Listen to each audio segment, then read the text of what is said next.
Si Atty. Panelo, yung dating spokesperson ni Digong, nagpakalat po ng cheap propaganda. Si Digong daw, a-attend ng quad hearing bukas Wednesday. Kaya pala mga kababayan nagsabi si Panelo na a-attend. Kasi una ng kinansil ng Quadcom, kung kailan kinansil yung loko talaga itong kababayan ko. Taga-Naga itong mga kababayan. Bicolano itong si Panelo. May pagkabudol ma. 5 beses na in-invite si Digong. Ayaw man mag-attend kasi nag-attend na daw siya sa Senado, sa hearing sa Senado. Saka hindi siya naniniwala, bias daw yung Congress, yung Quadcom. Kung kailan kinansel, mga kababayan ng Quadcom, kasi may mga witnesses na hindi pa nakapag-execute ng affidavit kasi gusto ng mga members ng Quadcom, sigurado yung testimony. Biglang lumabas po nag-Facebook live si Panelo, nagyabang. Sabi ni Panelo, anya, a-attend, pupunta dyan. Siguraduhin anya ninyo na hindi ninyo babastusin yung dating Pangulo.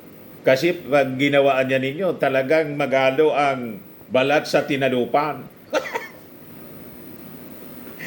Kaya palang lakas ng loob, mga kababayan ni Panelo na mag-announce. May nag-text siguro sa kanya, cancelan niya yung cancel yung Quadcom hearing. Kung kailan kinancel, saka mag-announce. Pagkatapos, bakit kayo nag-announce sa social media? Bakit hindi kayo magpadala ng written communication confirming the attendance ng Pangulo? Di ba dapat ganon? But before ko mga kababayan ibigay sa inyo yung kwentong pang-uuto, cheap propaganda ni Panelo po, click subscribe muna dito sa ating YouTube channel and hit the notification bell para lagi po kayong updated sa mga kaganapan dito sa ating bansa. Like and share na rin po ninyo ng ating video. At wag na rin po ninyo na skip yung ating mga commercial ads para tuloy-tuloy lang ang pag-unlad ng Bagong Pilipinas. At itong ating programa mga kababayan, atid sa inyo nitong ating mga sponsors. Firmax Firming and Lifting Cream. Pinapay po sa mga pulses in affected area. Mainam po ito sa mga pains at paninigas ng mga kaso-kasuan. Ito sa mukha naman yung application, anti-aging, Automax po siya. Ito ay Glow Zero mga kababayan. Whitening po siya. Made in South Korea. Ito naman po, Ningxia Red Mix Fruit Drink. Gawa po siya sa goji berry. May anti-cancer properties po siya. At sa mga nagana po ng malinis and spacious fitness gym, pumunta lang po kayo sa aming Colossal Fitness Gym. May Grab ka rental din po kami. At bills payment po sa aming office. At saka sa mga mahilig po sa mga imported bags, manood po kayo sa live selling ni Madam Eileen Rosales sa kanyang Eileen Closet po. Pati mga shoes, ito yung kanya po. Ito yung kanyang page. Kita ninyo, napakagandang mga online selling po siya. Si Madam Eileen Rosales. Cellphone number niya po, 773-798-7816. Balikan natin yung ating kwento, yung pang-uto po ni Panelo. Ang akala niya, yung mga mamamayang Pilipino, mga bobo, maniniwala sa kanyang ablada, sa kanyang kwento po. Napakalinaw po na gusto lang nilang manloko kasi hinamon sila mga kababayan ng dalawang congressmen, si Ortega at saka si Conggon. Sabi ni Ortega at Conggon, magpakalalaki ka niya, be man enough to face the Quadcom. Huwag niya yung mga pagyayabang na gusto mong manipa. Wala man anyang virtual kick. Pumunta ka niya sa Congress at magpapasipa kami. O ngayon, kinancel ng Congress. Nagpa-press con nga, mamaya iparinig ko po sa inyo yung press con. Kasi marami pa silang inaayos. Natunugan siguro ni Panelo baka may nag-text sa kanya na kinansilan niya ng Quadcom. Palabasin mo anya na naduwag yung Quadcom kasi atin si... Kaya kinansil. Binaligtad po. Nag-announce po na a-attend nang kinansila. Napakalinaw po na propaganda. Walang intensyon na mag-attend si Digong. Kasi kung may intensyon siya na a-attend siya mga kababayan, di sana may confirmation, written confirmation. Wala man pong sinasabi. Biglang announce si Panilo. Pupuntaan niya dyan. Yun pala, natunugan na kansilado, kaya pupunta. Pag kansilado yung hearing, pupunta. Pag tuloy ang hearing, hindi pupunta. Ganun ang kanilang laro, mga kababayan. O, ito si Panilo. Pakinggan ninyo po, i-play ko yung pagyayabang ni Panilo. At sigurado, maraming I can imagine kung anong mangyayari doon. Tingnan natin yung mga tapang nitong mga kongresistang ito. Makakaharap na nila, yung hinahamon nila. Hindi sila uulungan ito. Alam niyo ba yun may kwento ko sa inyo ha? Basta aaten siya. Aaten kasi, cancel. Kung wala rin lang kayong ginagawa, salubungin natin ng Presidente Duterte sa pagtalo niya dyan sa Batasang Pambansa Batasang Pambansa sa may Commonwealth. Parang walang Ay, diba? tatapang-tapangan. Nag-live si Panelo sa Facebook account niya. Dalawang di umanong nagmamagaling na killer at isang taong sinasabi nila rin killer. Tingnan nga natin. Pero alam niyo, sa lahat ng nakita kong matapang, Diba? darating siya ron bilang dating presidente ng bansa at dahil makukulit itong mga ito at niyayabangan pa siya, nahamon pa siya, nakaya takot daw siya. Sabi niya nga, don't give me that shit. Hindi ako takot. Marami na akong dinaanan sa buhay ko. Naging piskal ako, naging mayor, naging PC alkalde, naging kongresista, at naging presidente. Wala akong... Kaya nga ako naging matagumpay ito eh. Wala kasi itong agenda. Walang kinakatakutan. Ganun mo siya. Walang ginagatakutan. Kung kailan kinancel, a-attend daw. Kung kayo ay nag-enjoy doon sa Senate hearing, I'm sure, mas lalo kayo mag-enjoy sa Miyerkules. Kasi, kung yung mga nandun ay aasta ng mali, maniwala kayo, maghahalo ang ano doon. Siging yabang ni Panilo. Basta ang aking word of caution to the members of Congress. You invited the former president. You're saying that you're going to give dignity to his office. Do it. Don't ever commit the mistake of embarrassing the president, former president, humiliating the former president, assaulting his integrity and reputation, and misleading people about him. And maniwala kayo, you will be receiving what you are looking for. Sabi nga ni Elvis Presley, if you're looking for trouble, you came to the right place. Kaya, pag naghahanap kayo ng gulo, itong mamang to, hindi kayo uurungan ito. Pero siya pupunta ron bilang dating presidente na inanyayaan nyo bilang panauhin. Kaya tratuhin nyo ng maganda. Kailangan tratong bisita. Hindi yung nambubuli kayo. At saka hindi nyo mabubuli ito. Baka kayo ibuli pa nito. Tandaan nyo do not ever provoke this man because hell might break loose. Baka tawanan lang kayo ni Presidente Duterte. Ano na si Presidente Duterte? Ang mga jokes nito, talagang hinahanap kita Manila. Magalo daw ang balat sa tinalupan. Yung pala, kaya a-attend Cancelled yung Quadcom hearing. Para lang makapagyabang at sabihin, hindi takot si Digong. Sabi ng mga congressmen, 5 times in-invite si Digong. Hindi siya pumunta. Kung kailanan niya kinancel namin. Tapos, mag-a-announce sa social media yung kanyang abogado na a-attend siya.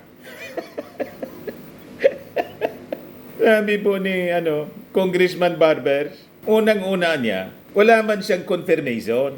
Dapat niya, ang notice, it should be written. Hindi pwedeng yung announcement lang. Pakinggan natin mga kababayan yung press con ng Quadcom. Ayan pa. Clarification lang. At this point in time, walang natatanggap na kahit written or digital communication from the camp of former President Duterte na dadalos sana dapat sila bukas? Wala po Kita kami mo? natatanggap hanggang sa ngayon. Ang nakikita lang namin yung mga vloggers. So, hindi ho namin pinakikinggan yung mga vloggers kasi wala naman nung sinabing tama yan kundi tirahin lang itong si Dan Fernandez eh. Kaya yun ho ang aming we wrote to them inviting them. Then we also gave them a notice of cancellation via email, via Viber text messages, and all other forms of communication. Yun lang ang iniintay namin. Kung meron hong letter sa amin, wala ho kami natatanggap. At dahil nga po nung Monday pa, bago po sinabing pupunta si former President sa hearing, sinabi ho yun, na-cancel na namin eh. Di ba, na-cancel na ho. Bigla hong nasabing pupunta. Hindi naman ho ganun ang proseso. Di ba? Ang proseso, may imbitasyon kami. Malinaw po na nangluluko lang si Panilo. Kung kailan mga kababayan na kinansila ng Quadcom, yung hearing, saka biglang lalabas sa social media si Panilo, napupunta na. Hindi man ganun ang proseso. Dapat sila mag-communicate ng formal letter of confirmation. Tulad nung nauna na ang sabi ng kanyang abogado, may sakitan niya yung dating Pangulo, hindi makakadalo. Di ba nag-communicate sila, formal communication? Tapos, I assure you niya, after ng All Saints Day, dadalo yung dating Pangulo sa Quadcom para ipaliwanag yung kanyang side. Pagkatapos, biglang nagpatawag din ng investigation yung Senado, si Bongo at saka si Bato. Doon pumunta si Digong. Afterwards, sinabing, hindi na niya ako pupunta dyan kasi nasabi ko na sa Senado. Pagkatapos ngayon, nang nakansila yung hearing, sasabihin bigla ni Panilo, mag-a-announce na wala mang formal communication sa Congress, aatindan niya si Digong.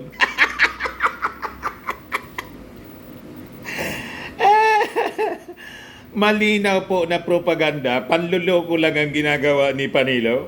Kiniskis kasi yung ego ni Digong ng dalawang congressmen. Be man enough niya. Para hindi mapaya, nang ikansila, biglang nagsabi si Panilo na a-attend si Digong. Very cheap propaganda po. Napakahina na propaganda. Abogado pa naman itong si Panilo. Napakahina napakahina ng mga istorya. Hindi ka panipaniwala po. Balikan natin si Barbers. At hinihintay namin yung reply. But even prior to the reply to our invitation, ay na-cancel na po namin. Kasi nga po, sa nabanggit kong rason kanina kung bakit po namin kinancel. Thank you, sirs. Thank you.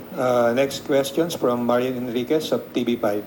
Okay, Bibian Gulia from ABS-CBN.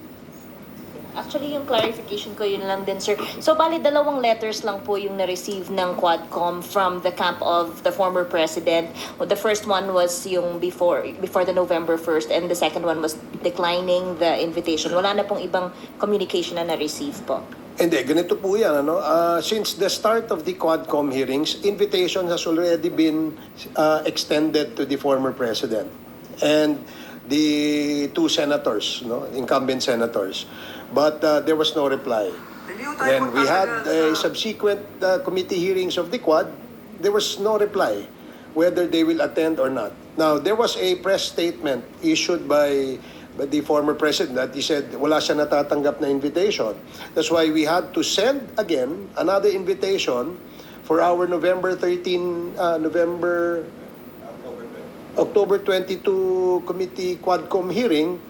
At the following day, we already received a letter coming from his lawyer, si Atty. Delgra, saying that he needs to rest, the former president needs to rest, he has a lot of engagements, has been tired, and because we understood that the former president is already old, and we would like to give him the time to rest, so we accepted the cancellation. Then we sent again another letter, supposedly last for the November 7 hearing. Then we received again another letter. Sinasabi na hindi siya pupunta because walang integridad ang Quadcom at na-prejudge na siya ni Congressman Dan Fernandez tsaka ni Kong Benny Abante. At saka mahaba pa yung rason. So we accepted again the refusal to attend. Now we're supposed to have a November 13 hearing, but we decided to cancel it yesterday. Ngayon sasabihin na pupunta. Ano ba talaga, kuya? Di ba? So I mean, ito formally sent po yung letter, ang invitation. Of course, we appreciate the fact that the former president is now interested to attend, no? Malaki pong yan, dahil malaki pong maitutulong niyan sa Quadcom. Talagang, in other words, no, talagang propaganda lang, no, yung ginagawa nila, lalong-lalo na yung sinasabi nilang pag-attend sa committee hearing ng Quadcom, no. Talagang nabubudol-budol nga, no, yung ating mga mamamayan regarding sa kung ano yung kanilang mga sinasabing statement. Thank you. Before we continue our press conference, I'd like to acknowledge the arrival of House Committee on Human Rights Chairman, Manila Representative Bienvenido Benny Abante Jr. Thank you for joining us, sir. Okay, Bibian, are you okay? May I call on Lenesca Panti from GMA News Online?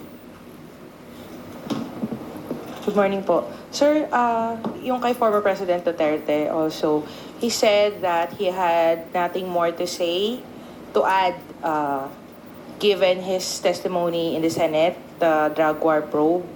And he also said na wala na daw siyang pera para pamasahe. Papamasahihan niyo daw ba siya?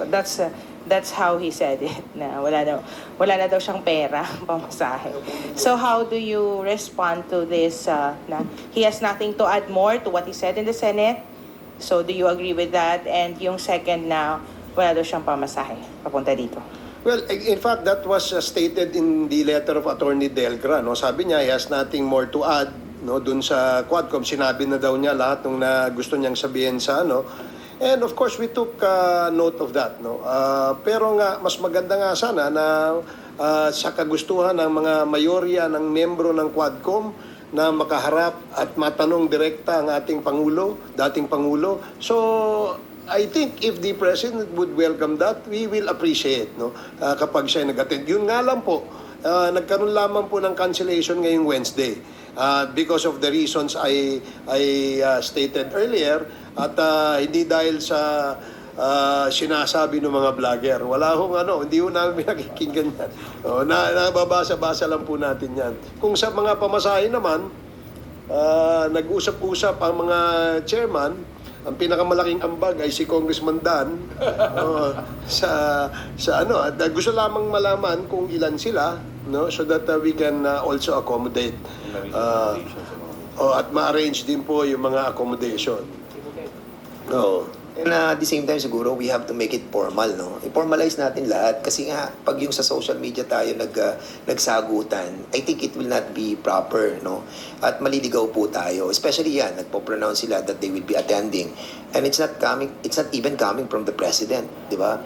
So we are governed by the rule of law and we are governed by the rules of the committee. And I hope that kung talagang a-attend po ang presidente, now is the right time to notify the committee, especially November 21 pa naman yan, malayo pa, Thursday pa. So we have all the time, no, para i-prepare.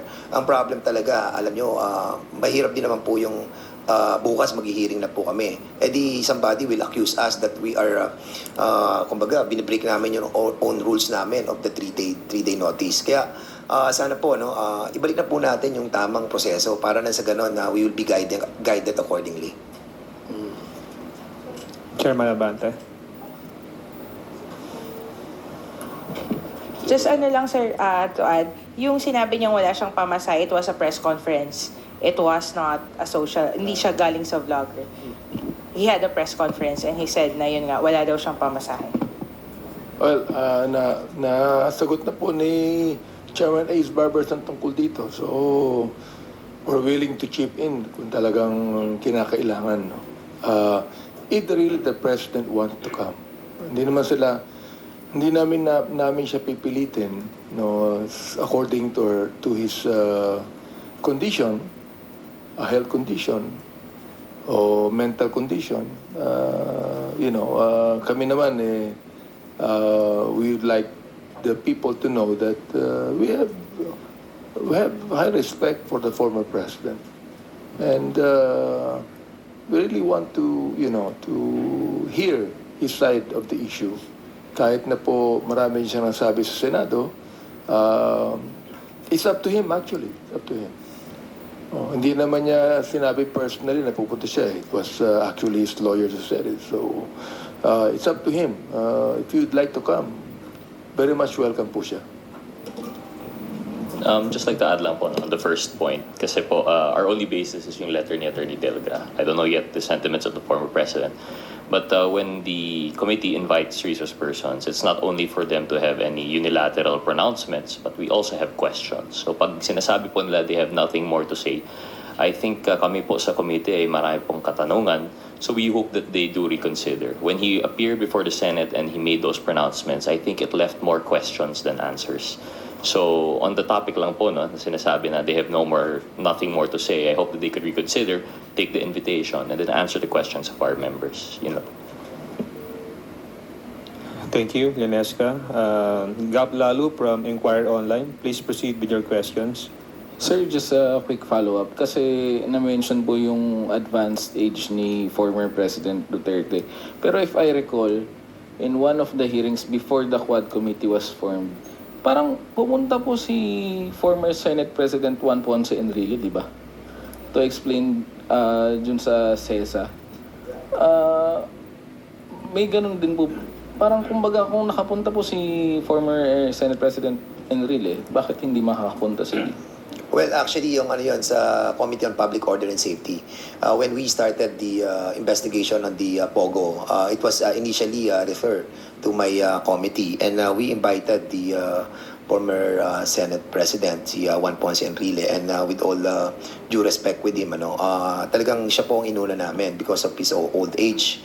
And lahat na po ng mga questions that wanted to be asked about dun sa I think executive order number I forgot, 53 ata o 54 about sa POGO ay tinanong na po kay former Senate President, and after which ay pinayagan na po namin na makauwi po si Juan Ponce Enrile, and we hope that sana ganun nga din po ang gawin, no, kasi naman lahat naman po ng members dito, no, we just have to establish lang po doon sa hearing that kailangan po talagang ano po natin yung proper decorum, no, at sana walang uttering of bad words, no, para at least yung respect bigat sa di ba, respect din at siguro kung gano'n ang magiging tema ng ating pong hearing on November 21, magiging maayos din po katulad nung kay Senate Juan Ponce Enrile. And we hope that we will have a proper and dignified hearing on November 21 with the presence of the former president. Para lang malinaw yung aming decision to cancel the hearing ay kahapon po yon, Lunes, no? Lunes dahil po ang susunod na hearing ay sa Miyerkules. Pero last week pa ho napapag-usapan namin yon dahil nga tuloy-tuloy yung aming vetting sa aming mga witnesses. So we decided na mukhang kukulangin tayo sa oras at sa araw para matapos natin yung interview namin dun sa mga gustong magtestigo. So we decided yesterday ng hapon na i-cancel na ito. And immediately, the Secretariat sent notices to all the resource persons, to all the invited guests, and ating pong mga members. No? Wala hong confirmation na may pupunta si dating Pangulong Duterte. Wala hong ganong information. In fact, nalaman lamang namin na pupunta siya, no, dahil nga marami daw kumakalat sa social media. But we already canceled. We sent out notices of cancellation kahapon pa ho. So ang confirmation nila came after we already canceled. So sa susunod, huwag nyo na i-cancel. November 21 po ang aming next invitation. And if you wish to attend, we will appreciate. If you do not, then please let us know ahead of time. Sir, just another follow-up. Usually po ba gaano katagal yung response time ng mga resource persons? For example, if you sent out the invitation last, kunyari, Monday, how long do resource persons reply? Depende sa yung iba immediately they reply, no. Meron na kaagad mga receipt, no, yung mga notices, no. Meaning they acknowledge that they already received the cancellation notice. Yung iba naman, it takes a while, no. Minsan 2 hours, 3 hours, minsan nga hanggang kagabi meron pa nagpadala ng notice at 10:35 p.m. Formal notice of cancellation was sent to Attorney Delgra at 9:23 p.m. And an email also was sent to him at 10:35 p.m. So sumagot lang siya this morning at 7:14 a.m. this morning. So, we already advised him, but basta ang aming objective ay ma-advise sila prior to the date, the scheduled date of the committee hearing so that hindi na rin po sila maabala. Wala, it was just a acknowledgement receipt of the cancellation. Yun lang ang So meaning, they knew already na canceled na yun kagabi pa, no? Because it was already sent eh. So, yun ang yun ang ngayon lang namin nalaman na meron palang interest to attend ang ating dating Pangulo sa Wednesday, where we have already canceled nung Monday.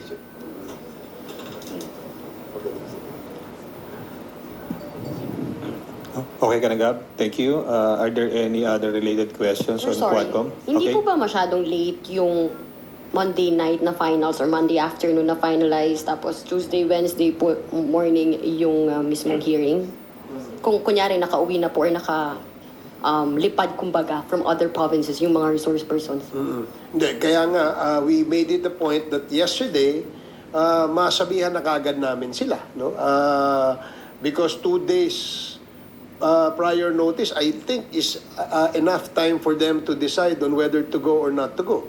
So when we sent the cancellation notice, we knew that they all received it, they acknowledged it, at wala naman nagsabing pupunta sila. Kasi rather than ituloy natin ng Wednesday ang hearing at hindi pa ready yung aming mga witnesses, no? Sayang ho yung araw. Remember, we're also pressed for time here. Gusto namin that when we present witnesses, we discuss issues. Kailangan hindi na po magtagal. Gusto namin matapos agad, nang sa ganun, makagawa na ho kami ng aming committee report. Sir, clarify lang. So, kung may nag-respond po sa inyo yesterday afternoon na nung sinabi niyo yung notice na i-cancel po, and may nagsabi na may a-attend, particularly Digong, itutuloy niyo po ba? Ay, hindi na. Cancel na namin eh. So, we're not going to adjust our schedule, our scheduled hearing for somebody, no? Yung amin ay we wanted to make sure na ang tatalakayan ng Quadcom, dahil marami po tayong mga kababayan na nanonood, ay hindi po sila they will not feel shortchanged. I don't know how to say that, but hindi po sila magkakaroon ng pakiramdam na parang nabudol sila. So, wala akong pambubudol sa Quadcom. Dahil yung amin po, para mailabas yung katotohanan, kailangan pulido ang aming mga testimonya ng aming mga witnesses. Malinaw po na binodo lang ni Panelo yung publiko po para palabasin matapang si Digong. Andang arapin yung Quadcom. Kaya kung kailan po kinancel, doon naman siya atin. Malamang sa November 21, may rason na naman po si Digong na hindi maka-attend niya. Kasi niya, ready na sana niya ako na magsalita. Noong November 13, kinansila ninyo. Ngayon niya, may importante akong lakad. O kung hindi, masama niya ang pakiramdam ko ngayon. Hanap naman po ng palusot. Ganon. Pero siyempre, yung mga mamamayang Pilipino, nasanay na po. Hindi na maniwala sa mga sinasabi ni Digong. Tulad ng sinabi niya ngayon, na count me out niya. Hindi na ako didiretso pag mag-mayor.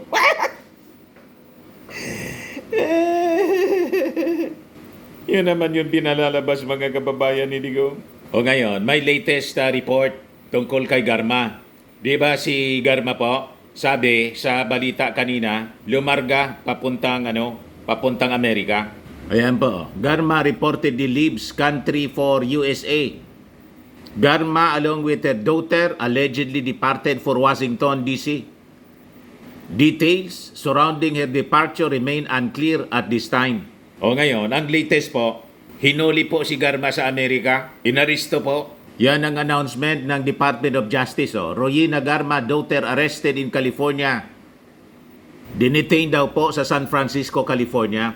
Sabi ng Department of Justice.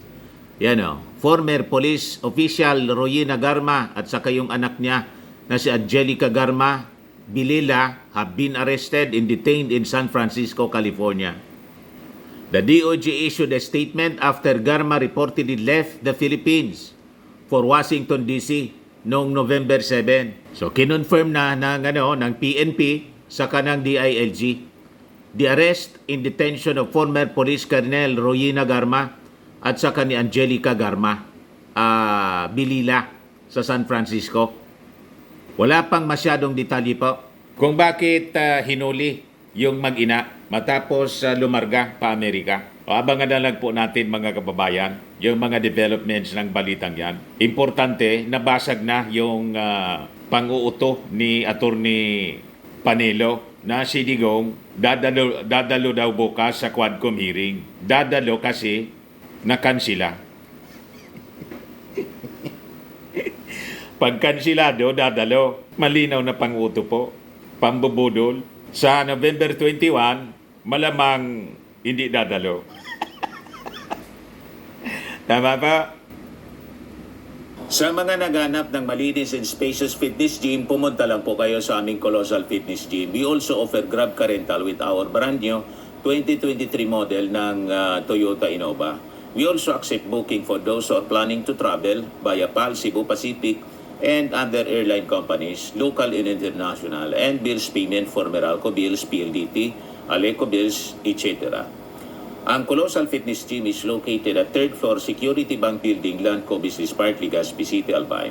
For inquiries, look for Chilon Maravillas, contact number 0966-802-0949. Yan yung aming Innova. Lagi na pong matao sa amin. Pati mga foreigners po, tingnan ninyo. Mga British tourists sila. Ang lalaki ng katawan na, mga kababayan, nag-gym sa amin. Ito naman po, Indian National. Ito mga mga European sila. Ito naman yung bago naming product na binibenta online, Eye Glow Serum. Whitening po siya galing sa South Korea. Tingnan ninyo yung epekto sa aking anak na architect entrepreneur, Riz Maravillas. For inquiries, look for Riz Maravillas on FB. Ito naman po, Firmax Firming and Lifting Cream. Pinapahid po ito sa mga pulses and affected area. Mainam po ito sa mga pains at paninigas na mga kaso-kasuan. Ito po, Automax Radiant Serum. Sa mukha naman yung application. Anti-aging po siya. You will look 10 years younger than your age. Sa mga cancer patients naman po, baka lang gusto ninyo itong itry. Nengxia Red Mixed Fruit Drink. Hindi man po siya gamot, food supplement siya. Kaya lang, gawa siya mga kababayan sa goji berry. Yung goji berry may anti-cancer properties. Yung mga inquiries ninyo, dumiretso na lang kayo sa aming messenger sa Facebook para masagot namin agad. Ayos po. Ako po si Dante Maravillas. Bye-bye. God bless.